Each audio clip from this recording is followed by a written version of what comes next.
Bonsoir à tous et bienvenue dans ce nouveau journal du Cinémed. Aujourd'hui, rencontre avec le réalisateur libanais Cyril Haris. Il se trouvait à Beyrouth quand le port a explosé. Puis nous parlerons de vous, chers festivaliers. Vous nous avez partagé vos petites astuces pour vivre au mieux ce festival.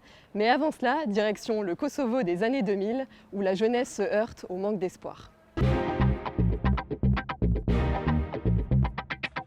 Deux adolescentes, une voiture, une envie de liberté. C'est le point de départ du film Notre Monde. Quelques mois avant la révolution de 2008 au Kosovo, Volta et Zoé fuient leur campagne pour l'université à Pristina. La réalisatrice de 22 ans, Louana Bajrami, y filme une société où les jeunes sont désœuvrés et sans réelle perspective. En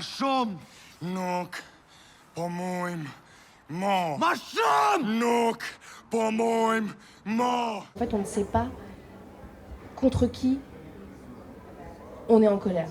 En fait, on ne sait pas où diriger cette colère, on ne sait pas où diriger notre mécontentement et on ne sait pas à qui s'adresser pour que les choses changent. Et du coup, on exprime notre colère à droite, à gauche, et ça devient comme ça s'égare finalement, et c'est très chaotique.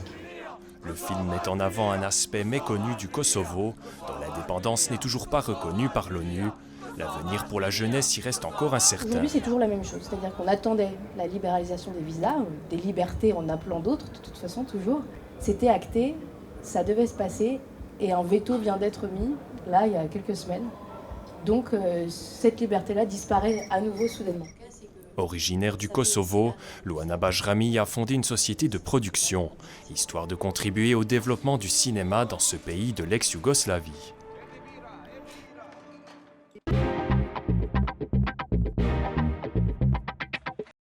Le réalisateur libanais Cyril Haris revient sur l'explosion du port de Beyrouth dans son documentaire « Danser sur un volcan ».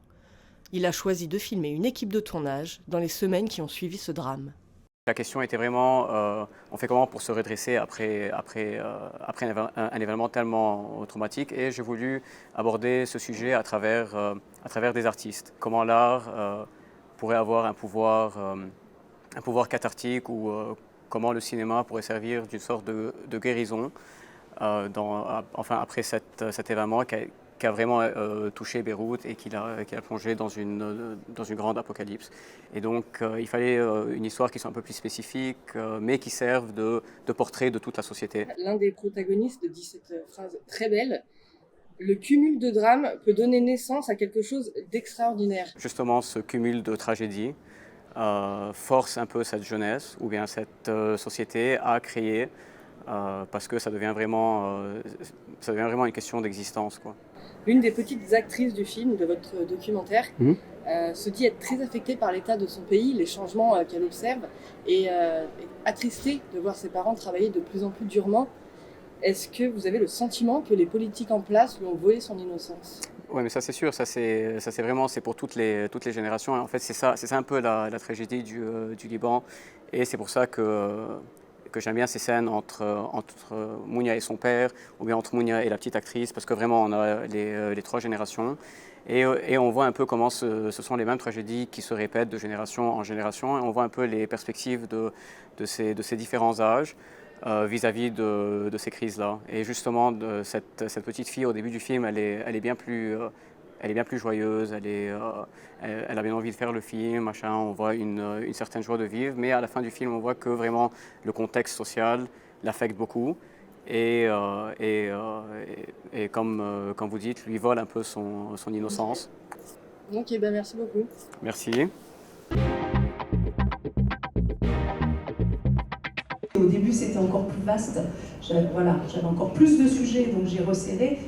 Séance de pitch ce matin pour les 8 lauréats de l'aide à l'écriture de la région Occitanie. Le but, c'est de rencontrer des producteurs principalement, qui sont là, autour de nous, et qui, on espère, ont aimé le pitch qu'on a fait, qui ont envie d'en savoir plus, de nous rencontrer, et de potentiellement nouer une collaboration future de travail, et de nous aider à développer, puisqu'on n'est qu'à la phase de l'écriture. Une première pour le Cinémed, qui organise pendant 2 jours des rencontres professionnelles. On a tous nos petites habitudes au cinéma. Moi, par exemple, c'est me mettre sur le côté pour avoir de la place pour mes jambes. Et vous, c'est quoi vos petites astuces ? Alors nous, avec mon épouse, on adore se mettre dans le 3e, 4e rang. On aime bien être assez proche de l'écran. bien ressentir les acteurs, les gros plans quand il y en a, enfin vraiment être dans le film, quoi, en quelque sorte. Hein. Je suis quelque peu claustrophobe, donc je me mets au bout de la rangée pour pouvoir sortir rapidement s'il y a un incident. À quelques sièges près, c'est là que je me mets toujours. Mais une habitude, oui, j'observe les gens, j'adore ça. Je regarde devant, derrière, sur les côtés. J'ai pris mon petit cabas là, petit sandwich, petite chips, petite banane là pour après à midi là, parce qu'on n'a pas le temps de sortir, on a un programme bien carré comme ça.